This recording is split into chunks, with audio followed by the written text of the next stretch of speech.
Alright mga kapatid, mula naman tayo kay John Reps PCG. Babalik daw mga tol sa Skoda at sisiguruhing hindi mahaharang ng mga barko ng China mga tol.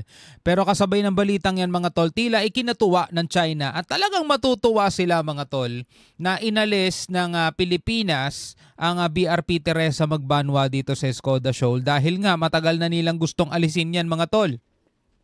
Kaya nga nila hinaharang yung mga supply, 'di ba? Mga resupply mission natin. Kaya nila hinaharang 'yan para mawalan ng pagkain o mawalan ng supply yung mga crew. Nasa 63 mga tol.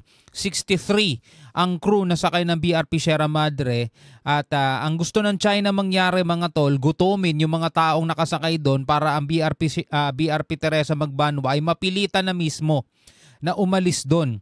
No, bukod doon sa resupply mission na hinaharang nila mga tol, hindi pa sila nakontento doon. Binanggapan nila ng paulit-ulit at binutas, which is hindi rin maganda yon mga tol para doon sa barko dahil yung ganong kalagayan, delikado yon para manatili pa sa dagat ng mahabang panahon, lalo na alam naman natin pasulpot-sulpot ang mga sama ng panahon, 'di ba? Wala naman tayong reklamo mga tol na pag-uwi ng BRP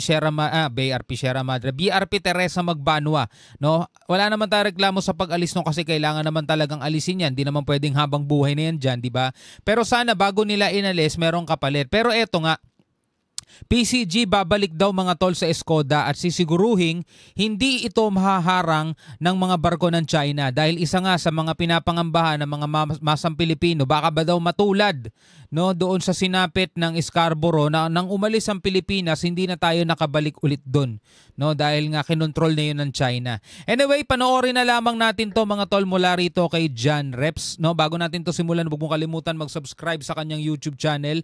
Nakalagay po ang link sa ibaba. At kung bago ka pa lamang dito at trip mo yung mga ganitong klaseng reaction video and commentary, huwag mo rin kalimutan mag-subscribe. Click mo na rin ang notification bell para ma-notify ka whenever na may mga bago tayong reaction video tulad nito. Alright, so huwag na natin patagalin pa. Panoorin na natin to mga tol. So, ang posibilidad na harangin tayo, napakadaming areas nito na pwedeng lusutan. Napakadaming areas pala na pwedeng lusutan eh. Bakit hindi nakalusot yung mga resupply boat?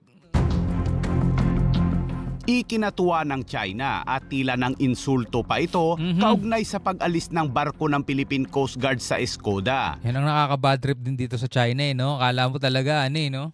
Ayon sa China, ang pag-alis umano ng Philippine Coast Guard vessel ay nagpapahiwatig ng kabiguan sa mga provokasyon ng Pilipinas at kumakatawan sa isang hakbang tungo sa kapayapaan at katatagan sa South China Sea. At bukod pa doon mga tol, nakita ng China ang kalagayan ng mga Coast Guard natin doon. Dahil nga 'di ba naibalita sa GMA at sa iba pang mga media outlet mga tol na lugaw na lamang mga tol yung kinakain ng mga natin doon crew.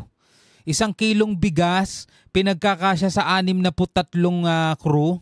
Diba? Gagawin nilang lugaw, paminta at asin na lang daw mga tol. Ito pa masakit doon mga tol. Yung tubig na iniinom nila galing na doon sa condenser ng aircon. Diba? Galing sa tubig ulan, mas gusto pa nga daw nila yun kaysa sa filter ng Minsan daw lasang swimming pool at maalat eh. Biruin mo yung kalagayan ng ating mga sundalo. Ay, sundalo tuloy, PCG, 'di ba? Wawa naman. Ayon sa inilabas na pahayag ng China kahapon. Ito mukhang Pilipino tong mamang to, no? Hindi ko alam kung Pilipino ba to, pero in-chick to eh. Pero mukhang Pilipino siya, no?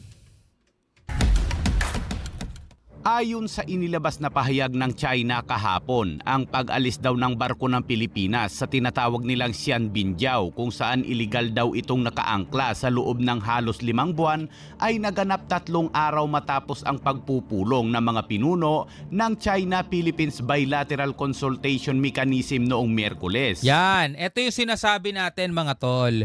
'Di ba? 3 araw after maganap yung pagpupulong na yon, which is doon din mismo mga tol sinabi ng China na alisin na daw ng Pilipinas sa mga barko natin sa Skoda Shoal. At diyan din nila sinabi mga tol na dudurugin daw nila No, ang sino mang mga bansa, wala man lang sila pinangalanan, pero ang sino mang bansa na manghihimasok sa kanilang teritoryo at soberanya. After 3 days, eto nagulat tayong lahat at inalis ng Pilipinas ng Philippine Coast Guard ang BRP Teresa Magbanwa. Ayon nga sa kanila, masama daw ang panahon. Ayon nga sa kanila, nagkakasakit na. Ayon nga sa kanila, wala nang supply mga tol. Pero sa mga reaksyon nga natin, hindi nila nagawa yung mga dapat nilang gawin para hindi mangyari ang mga bagay na ganyan.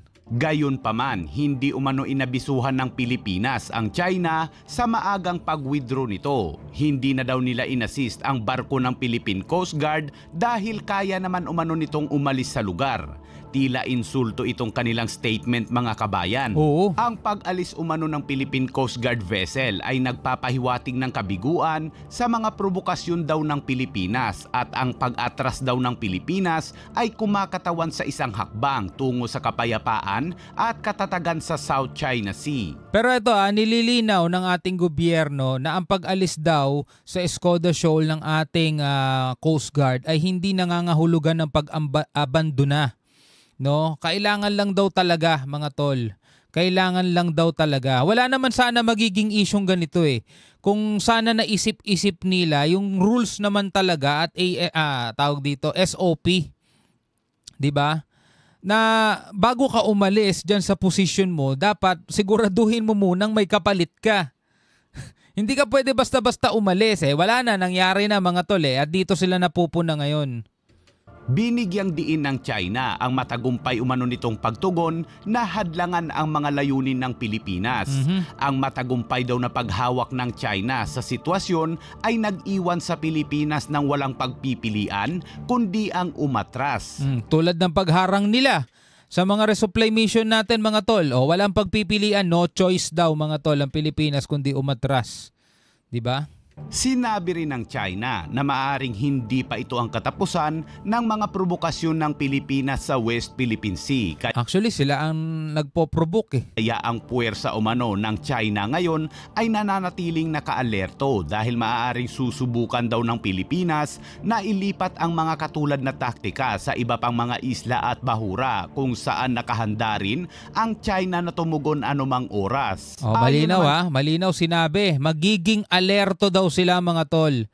Eto mga tol hindi naman siguro tayo engot o hindi naman din siguro engot itong China para hindi nila maisip yung ganyan. Umalis yung barko ng Pilipinas, baka mag-deploy ng ibang barko. Kasi nga ayon sa balita nila, natural meron silang mga rito, mata, tenga, di ba? Maraming espiya yan. Ayon sa balita nila kailangan lang daw kumpunihin yung barko dahil nabutas nga, kailangan daw ipagamot. Wala naman kasi silang hospital ship katulad na sa China di ba? Kailangan daw bumalik na kasi wala nang makakain. Pero babalik daw ulit sila sa Escoda Shoal at napakarami daw entry point. Sa tingin ninyo mga tol, hindi narinig ng China 'yon? Sa tingin ninyo hindi alam nila 'yon mga ganung mga bagay? Tingnan natin mga tol kung ano ang magagawa ng PCG natin. Sa ngayon, wala tayo ibang magagawa kundi maniwala na lang sa sinasabi ng PCG. Kay Chin Sidi, Research Fellow ng Chinese Institute for Maritime Affairs, ang Pilipinas ay hindi daw dapat magtanim ng anumang mga ilusyon at hindi na kailangang bumalik o subukan ang red line ng China. Ang pag-alis umano ng Philippine Coast Guard vessel ay dapat magmarka ng simula sa pagbalik ng Pilipinas sa tama umanong landas. Samantala, 75 nautical miles lang yan mula sa Palawan. Anong sinasabi ninyo? Ano sinasabi nito mga incheck na to? Ano ho ba ang dahilan at bakit natin pinupull out po yung BRP Teresa Magbanwa sa Escoda Shoal? To ask Teresa Magbanwa to pull out sa Escoda Shoal for 3 important reasons, sir. No? One, it's because of the very bad weather sea conditions sa Escoda Shoal. At alam naman natin na nung nakaraang August 31 ay nagtamo ito ng mga structural damage. Yes. So ito ang isang pangunahing dahilan din kung bakit we need to bring her back support. And then third, they have already critical supplies. No? Gaya nga na sinabi ng commanding officer natin sa Teresa Magbanwa ng interview niya. Ang ating mga tropa ay kumakain ng lugaw and some of them even need medical care dahil they were dehydrated. Hindi kaya ito'y Hindi kaya ito'y maging signal sa kanila na tayo ay medyo lumalayo doon sa laban natin? Lumalabnaw tayo? Well, again sir, there's no other reason for us to prove ang accomplishment ng Teresa Magbanwa. And it doesn't mean we are withdrawing our policies in Teresa Magbanwa in Skoda Shoal. Ang sabi nga natin, ang Coast Guard, we still recognize that Sabina Shoal or Skoda Shoal is within our exclusive economic zone, and that it falls within our we have sovereign rights over this, in accordance with the United Nations Convention of the Law of the Sea. Buong West Philippine Sea, meron tayo soberanya dyan according sa UNCLOS at according sa 2016 arbitral ruling. Alam naman natin lahat yan mga tol at alam din yan ng buong mundo, kaso nga hindi natin mapigilan yung China sa pagbaliwala doon sa sa hatol na yan ng korte. Hindi natin sila mapigilan sa pagbaliwala dyan at magpahanggang ngayon mga tol, ilang taon na nakakalipas mula noong 2016. 8 years na. Diba? 8 years na nakakalipas mga tol. Pero tignan nyo hanggang ngayon. Ano ba nangyari? Diba? Andiyan pa rin ang China o namamalagi pa rin? And the 2016 arbitral award. So ito ay, kumbaga talagang doon sa mga binanggit ninyo, this will never parang represent doon sa ating kahinaan, na ipaglaban pa rin ho yung teritoryo natin. So ito ho ba mapapalitan ng ibang barkong magbabantay doon o paano ho ito? Well, as what the Commandant has mentioned, we have other Coast Guard vessels to carry out sovereign patrol, not just in Skoda Shoal but the entire West Philippine Sea. Okay mga tol, ito sa sinabi, hindi daw to magre-represent ng ating kahinaan. Correct lang natin yung mga tol sa kung ano yung nakikita natin. Hindi ito magre-represent, hindi ito magre-represent ng pagsuko ng Pilipinas sa ating claim dito sa West Philippine Sea o sa Skoda Shoal at sa buong bahagi ng West Philippine Sea. Hindi ito magre-represent ng pagsuko natin, pero ito ay nagre-represent ng kahinaan. Bakit? Kasi kung hindi mahina ang Pilipinas mga tol, hindi sana tayo nahahadlangan sa mga resupply mission natin. Kung hindi mahina ang Pilipinas mga tol, di sana hindi na uubusan ng supply yung mga nakasakay diyan. 'Di ba? Kung hindi mahina ang Pilipinas, sana bago umalis yan, meron ng kapalit. Pero sabi nga nila, hindi daw pwedeng palitan dahil nga daw masama ang panahon at tulad nga daw natin, pati mga barko ng China is nabawasan. Nabawasan, hindi nawala. 'Di ba? Meron pa ring mga natira. Sa madaling salita, pwede pa rin naman pala. Kasi may mga natira eh. 'Di ba? May mga natira na mga barko ng China at saka malamang hindi naman nila kailangan mamalagi diyan dahil nga umalis na yung barko ng BRP Teresa Magbanwa eh. Pero dahil nga sa pag-alis ng BRP Teresa Magbanwa diyan, isa sa mga hamon na kailangan na maipakita ng PCG ngayon sa atin, mga tol, is kung magagawa nilang makabalik sa Skoda Shoal. 'Di ba? At sana, yun ang lagi nating wini-wish, makabalik talaga tayo sa Skoda Shoal dahil kung hindi, magre-represent ulit yun mga tol ng kahinaan ng Pilipinas.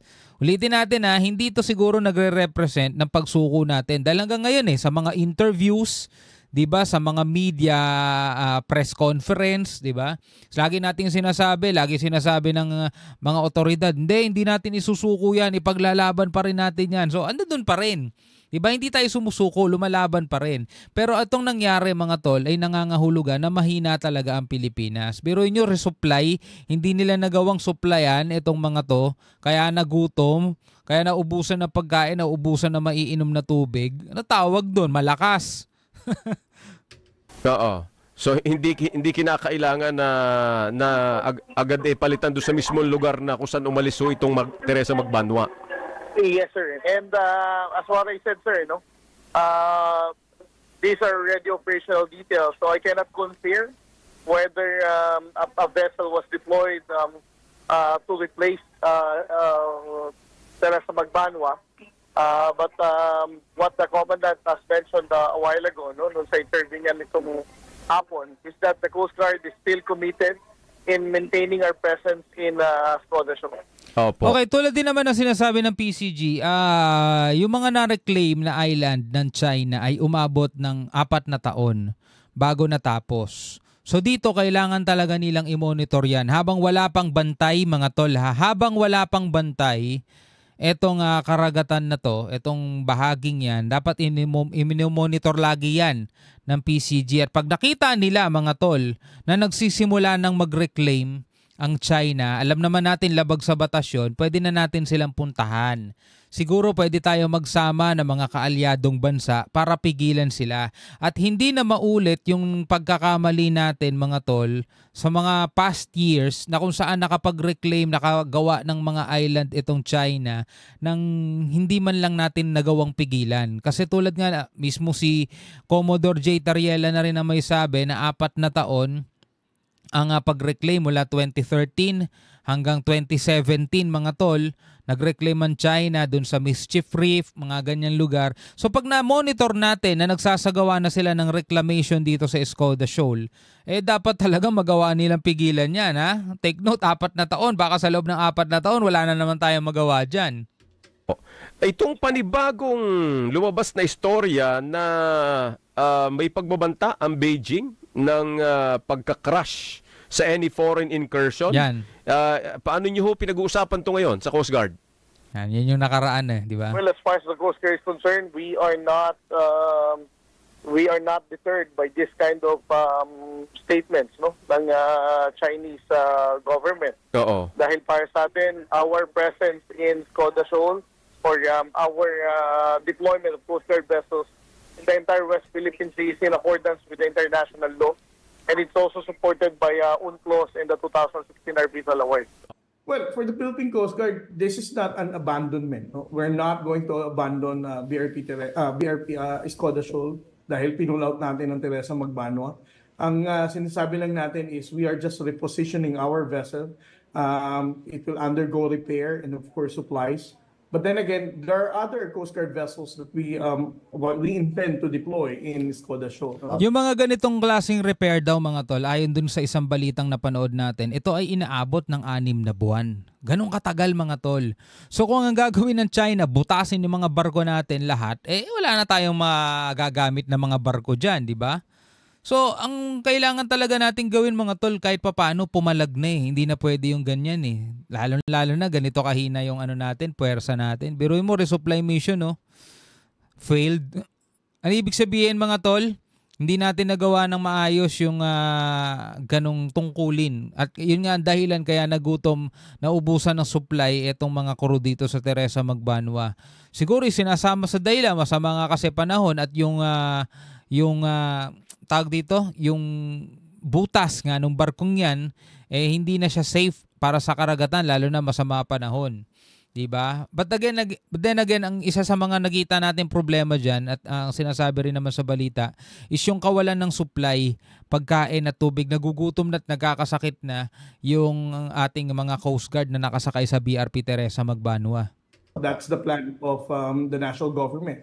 Binanggit din niya ng ating Executive Secretary na Teresa Magbanwa is pulled out for the repair and the refurbishing, but we're still going to sustain our presence in Skoda Shoal. Sa mabilis na panahon ay ang Philippine Coast Guard po ay we are planning out the deployment without disclosing the operational details of our plan. The Philippine Coast Guard together with the national government, particularly the Armed Forces of the Philippines, recognizes that Skoda Shoal is a low tide elevation. It falls within our own exclusive economic zone. We have sovereign rights over this, and the Philippine Coast Guard will continuously patrol and deploy our vessels to make sure that our flag will always be there. Ang Skoda Shoal, gaya na sinabi ng ating commandant kahapon, has a total area of 137 square kilometers. Ganyan siyang kalawak, no? You can just imagine the combination of the cities from Manila, Caloocan, Nabotas, and Malabon, no? That's 130 plus square area kilometers, no? ang posibilidad na harangin tayo, napakadaming areas nito na pwedeng lusutan. Opo. That's why Every time na naririnig ko yung napakaraming areas nito na pwedeng lusutan, bakit hindi nagawa doon sa mga resupply mission? the Filipino people can still bank on our commitment that in the next coming days, our Coast Guard vessels will be one. Okay mga kapatid, kailangan nating maniwala, no? At sana nga magawa ng PCG makabawi, no? Kasi talagang maraming mga mamamayang Pilipino, mga tol, isa na tayo doon na nadismaya dito sa kanilang ginawa. Pero ganun pa man ay saludo pa rin sa ating PCG, lalo-lalo na doon sa mga crew na sakay ng BRP Teresa Magbanwa dahil hindi rin talaga biro, mga tol, yung kanilang pinagdaanan. Lalo na kung napanood ninyo na lugaw na lamang ang kinakain nila, umiinom sila ng tubig galing doon sa ng aircon, 'di ba? Doon sa tubig ulan, mga tol, yung hirap na dinanas nila sa loob ng 5 buwan. Minsan pag talagang wala na silang makain ay tinutulog na lamang nila. Dagdag mo pa doon yung miss na nila yung pamilya nila at hindi na nila nakakasama sa loob ng 5 buwan. Halos kalahating taon sila, mga tol, na malagi doon, 'di ba? So saludo, no, sa lahat ng crew ng BRP Teresa Magbanwa at saludo pa rin, mga tol, sa buong Philippine Coast Guard, no, sa lahat, no, ng Philippine Coast Guard. Maraming salamat sa inyong sakripisyo. Pero eto nga, no, sana talaga magawa natin na mapanindigan yung claim natin dito sa ating soberanya. Bilang isang Pilipino, mga tol, ano ang masasabi mo dyan? Comment ka na lamang sa ibaba. Hanggang sa muli, ako nga pala si Shobaldi. Peace out.